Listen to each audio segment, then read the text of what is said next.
adik-adiknya ibu atau ipar dari ibu yang mau menyampaikan sepatah dua kata. Mama Arya, bela sama Ciki aja. Atau mungkin sahabat-sahabat ibu yang sudah hadir, atau dari keluarga Fauzi juga boleh kalau ada yang mau menyampaikan sepatah dua kata. Boleh dibilang, oke.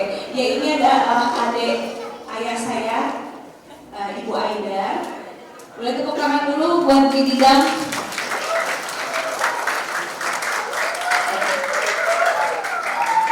Dari keluarga Fauzi, adik ayah saya yang paling kecil.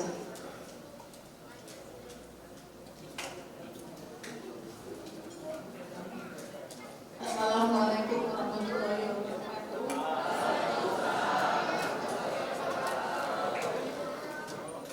Terima kasih banyak atas kehadiran semua Bapak Ibu untuk mendoakan bersama almarhumah kakak ipar saya, adik saya tercinta Kak Ika, ibu dan tercinta Kak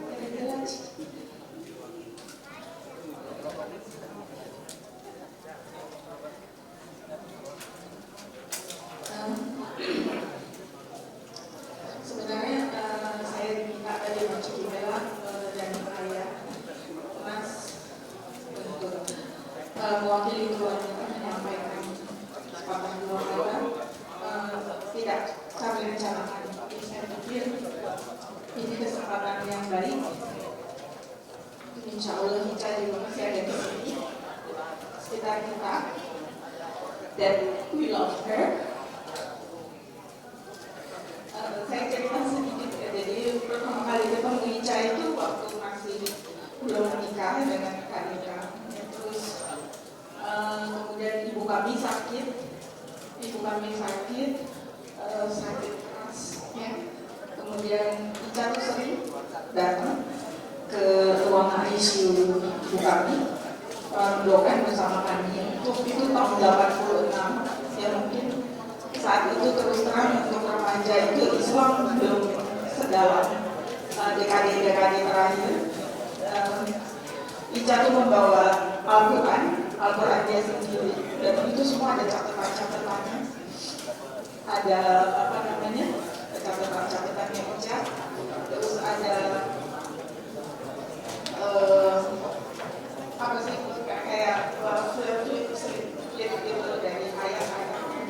Itu saya kagumnya luar biasa gitu. Jadi tidak hanya cantiknya kok, tetapi juga Islamnya, juga ilmunya dibandingkan kami semua yang masih remaja waktu itu, saya kira itu di tingkat yang berbeda gitu. Jadi saya bersyukur sekali kali kami jodoh dengan Ica, dan sejak pernikahan dengan Kak Ika, kemudian Bella dan Ciki, kami menjadi keluarga yang terus kita saling mengasihi, saling mendukung.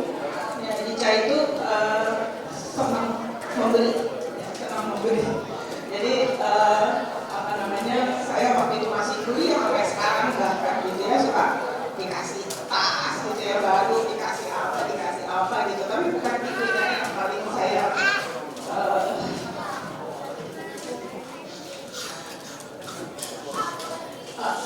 paling berkesan di hati saya adalah Ica itu pakai encer, jadi bisa dilihat sekolahnya nggak selengkap satu terus. Tapi kalau dia udah cerita tentang sejarah Islam gitu ya, apapun gitu ya, itu ilmunya tuh benar-benar dia bagi dengan sangat berkobar-kobar gitu. Kalau bahasa Inggrisnya passionate gitu ya. Nah, kami sekeluarga senang banget gitu dengerin gitu ya, daripada kita baca gitu. Jadi udah tinggal dengerin Ica cerita aja gitu. Jadi saya kira dengan sahabat-sahabat semua di sini, keluarga besar kami juga dari kedua belah pihak ya, yang Ica, pihaknya Kak Ika, dan sahabat-sahabatnya Ica, saya lihat banyak yang menyayangi Ica gitu, jadi sangat menyayangi Ica. Jadi insya Allah Ica bahagia sekali di sana. Insya Allah juga sudah bersama dengan keluarga kami yang telah mendahului kami, dan kami sangat memohon ke Allah karena kepergiannya begitu mendadak. Ya, jadi mohon Allah berikan kekuatan, ketabahan kepada kakak saya tercinta, dan Cita dan Bella dan juga keluarga besar kami semua. Semoga kami bisa mengikuti segala tauladan yang ditunjukkan dengan Ica dengan ketulusannya. Amin ya rabbal alamin.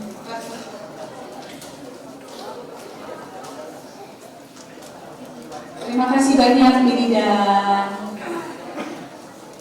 Itu dia tadi Bididang, kita manggilnya atau Aidar Fauzi, adik ayah saya yang paling muda. Untuk selanjutnya ada lagi yang mau memberikan pesan-pesan mengenai almarhum ibu saya. Merah, Oke, yuk, Syak. Yuk. Oke. Makasih banyak ya kehadirannya teman-teman semua di sini ya. Semoga amal ibadahnya bisa dibalas oleh Allah Subhanahu wa taala. Tolong doa terus buat istri saya ya. Supaya perjalanannya lancar. Menemukan sang Khalik yang terbaik. Amin. Hari ini hari 40 harinya berpulangnya istri saya tercinta almarhumah Marisa Grace Fauzi binti Alan Haq.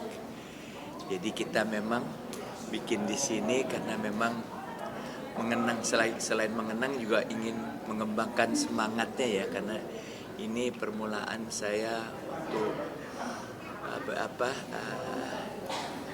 ketemu sama orang-orang yang hebat dari dompet duafa ya, yang memperjuangkan, yang mengelola zakat, infak, sedekah dan juga wakaf untuk kemaslahatan umat ya.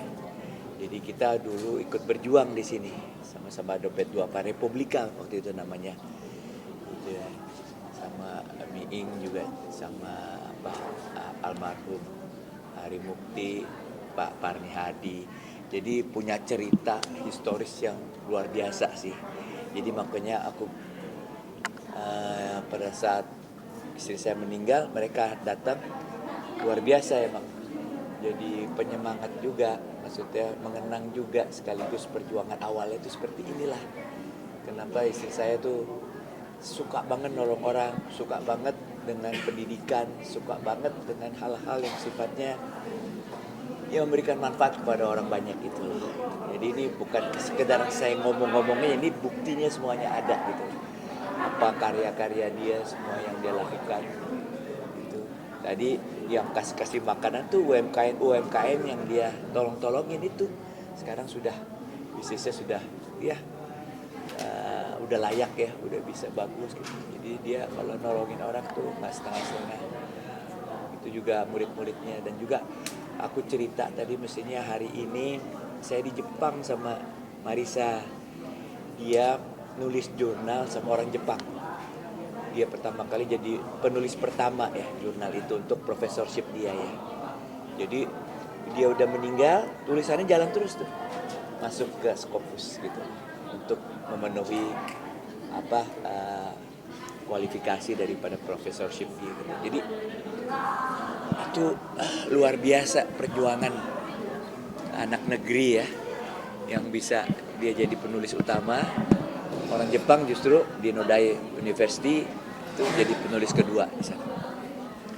Itu kebanggaan satu lagi yang saya rasain sebagai suaminya.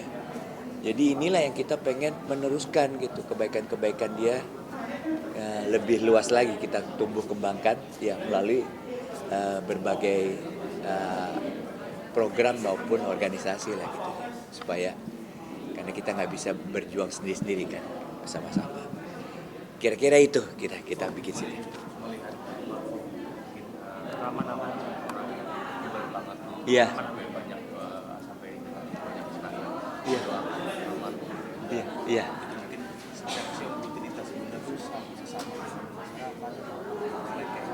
Iya.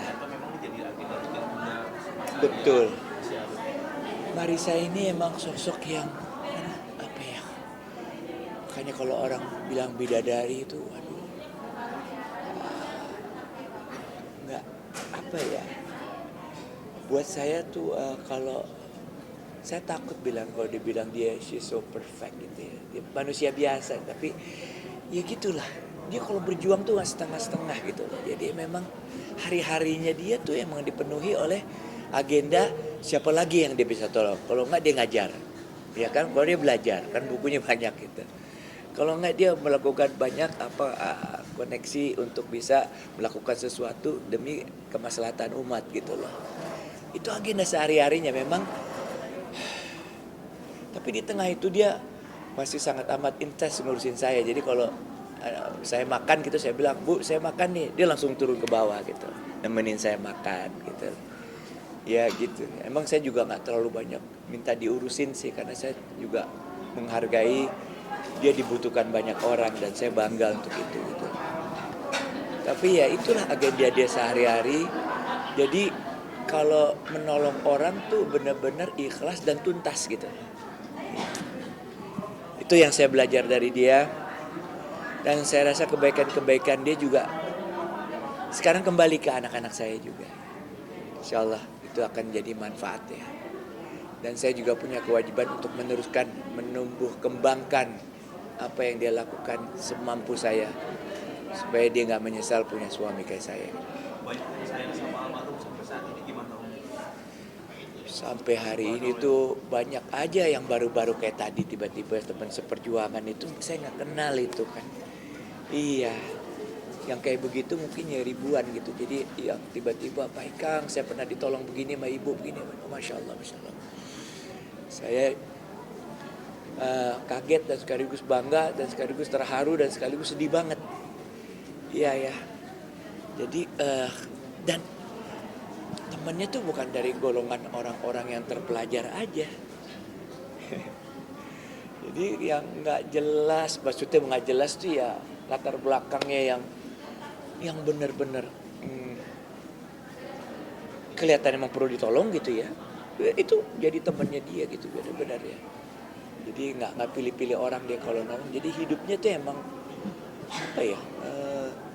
Dia udah melihat kayak amal ibadah itu transparan buat dia gitu. Udah nggak dihitung-hitung lagi. Dia lakukan aja, lakukan sebaik-baiknya, pasti manfaatnya banyak gitu. Dengan ilmu yang dia punya, dengan kemampuan yang dia punya, dengan konektivitas yang dia punya, dengan apa segala yang modal yang dia punya tuh pasti manfaatnya banyak buat orang itu. Apa aja bisa. Sampai akhirnya Om jadi tidak tahu kalau banyak yang dibantu sampai tegur. Betul. Dan insya Allah itu kan jadi doa ya. Benar. Mereka mendoakan anak-anak saya juga. Ya, jadi kalian bisa apa ya,